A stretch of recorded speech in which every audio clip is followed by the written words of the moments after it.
नमस्कार मित्रों, स्वागत है आपका अपना चैनल श्री हरि ज्योतिष में।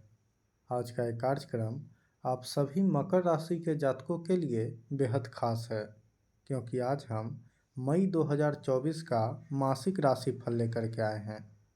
तो मई के महीने में कैसा रहेगा आप सबका धन, शिक्षा, स्वास्थ्य, व्यापार और प्रेम जीवन, आज हम इस विषय में विस्तार से चर्चा करेंगे। किंतु इससे पहले अभी तक आपने चैनल को सब्सक्राइब नहीं किया है तो सब्सक्राइब कर लिया है तो धन्यवाद। अब विषय पर आते हैं और ग्रहों की स्थिति पर एक नज़र डालें तो प्रथम भाव का स्वामी शनि आपके दूसरे भाव में स्वयं की राशि में स्थित है। तीसरे भाव में मंगल, राहु और बुध स्थित है और तीसरे भाव का स्वामी गुरु आपके पंचम भाव में स्थित है। पंचम भाव का स्वामी शुक्र सूर्य के साथ आपके चतुर्थ भाव में स्थित है। वही आपके नवम भाव में केतु स्थित है। अब इस महीने राशि परिवर्तन करने वाले ग्रहों की बात की जाए तो 1 मई को गुरु आपके चतुर्थ भाव से पंचम भाव में गोचर करेंगे। 10 मई को बुध आपके तीसरे भाव से चतुर्थ भाव में गोचर करेंगे। सूर्य 14 मई को आपके पंचम भाव में गोचर करेंगे।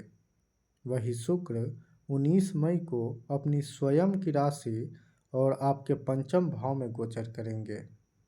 तो ये है इस महीने का ग्रह गोचर। अब आपके स्वास्थ्य की बात की जाए तो राशि अधिपति शनि दूसरे भाव में अपने मूल त्रिकोण राशि में स्थित है और अच्छी बात ये भी है कि किसी भी ग्रह से पीड़ित नहीं है, जिस वजह से सामान्य रूप से आप लोगों का स्वास्थ्य इस महीने बेहतर रहेगा। हालांकि इस महीने षष्ठेश बुध 10 मई तक राहु और मंगल से पीड़ित है, तो थोड़ा बहुत यात्राओं की वजह से बुखार होने के योग है। यात्राओं के दौरान यदि आप अपने स्वास्थ्य को ध्यान में रख कर चलेंगे तो ज़्यादा समस्या नहीं होगी। वही जिन लोगों को हकलाने की समस्या है, पेट से संबंधित समस्या है, मिर्गी या फिर खून से संबंधित समस्या है, वे लोग अपने स्वास्थ्य को लेकर कोई भी लापरवाही इस महीने न बरतें। वही मानसिक स्थिति की बात की जाए तो 10 मई तक मानसिक तनाव रहेगा, उसके बाद का समय मानसिक रूप से बेहतर रहेगा। अब शिक्षा की बात की जाए तो महीने के पहले दिन ही गुरु आपके पंचम भाव में गोचर करेंगे। गुरु ज्ञान का कारक है और पंचम भाव ज्ञान का होता है, यानी ये महीना आपके शिक्षा के दृष्टिकोण से बहुत बेहतर रहने वाला है। हालांकि शुरुआती 2 हफ्तों तक शिक्षा में परेशानियों का सामना करना पड़ सकता है। उसके बाद का समय शिक्षा के दृष्टिकोण से बेहतर रहने वाला है। अब प्रतियोगी परीक्षा की तैयारी कर रहे छात्रों की बात की जाए तो ये महीना 2 हिस्सों में बटा हुआ है।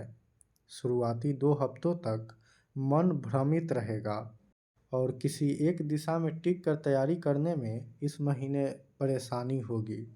वही 15 मई के बाद का समय आप लोगों के लिए बहुत बेहतर रहने वाला है। हालांकि बहुत सारे विचारों को अपने मन में आने देने से बचना होगा।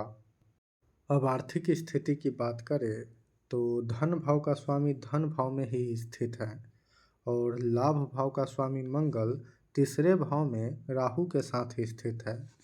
इस महीने धन लाभ तो होगा ही, साथ में धन को लेकर मेहनत भी अधिक करना होगा।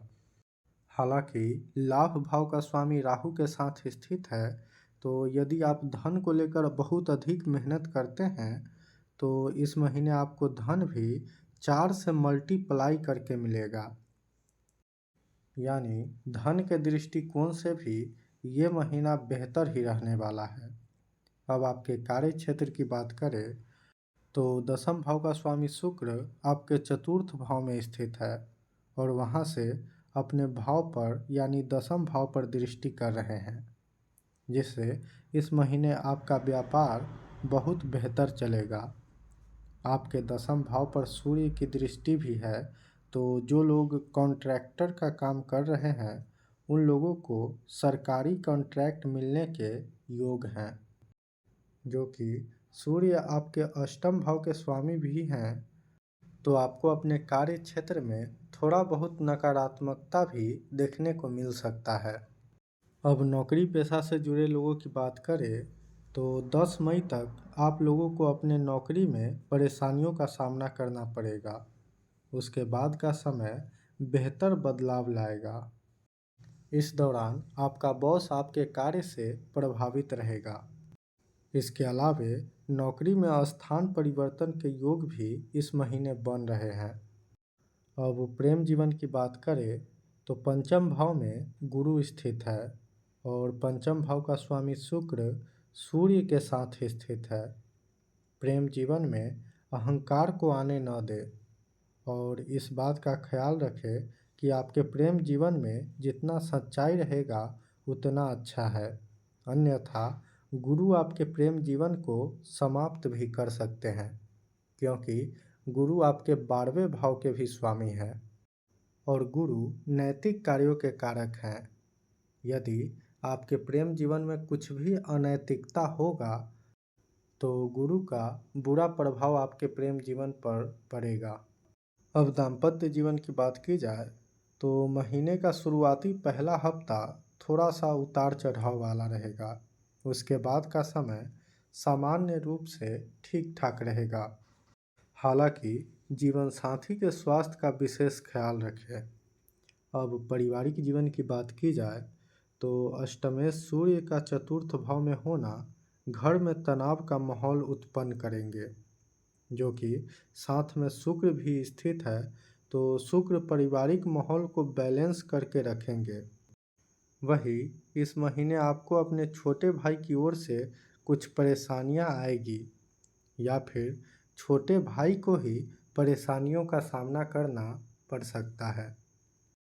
अब उपाय की बात की जाए तो आपके तीसरे भाव में मंगल राहु की युति बन रही है, जिस वजह से आपके तीसरे भाव में ही अंगारक दोष का निर्माण हो रहा है। इसके दुष्प्रभाव से बचने के लिए भगवान नारायण की मंदिर की यात्रा इस महीने अवश्य करें। इसी के साथ आज के कार्यक्रम में बस इतना ही। मुझे दीजिए इजाज़त। नमस्कार।